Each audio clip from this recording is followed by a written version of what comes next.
తిరుపతిలోని అత్యంత ప్రాచీన ఆలయం శ్రీ కోదండ రామాలయం.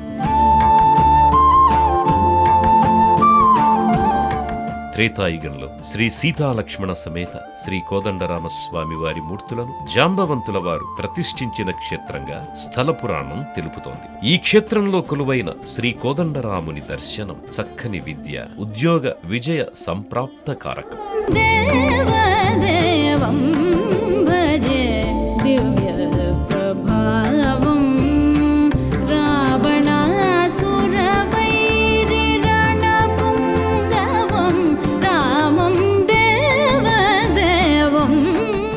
ప్రతి నెల శ్రీరామ జన్మ నక్షత్రమైన పునర్వసు రోజున కళ్యాణోత్సవాలలో భక్తులు పాల్గొంటే అభీష్టదాయకం. తిరుపతి నడిబొడ్డున గల ఈ ఆలయాన్ని యాత్రికులు సులువుగా చేరుకొని దర్శించుకోవచ్చు.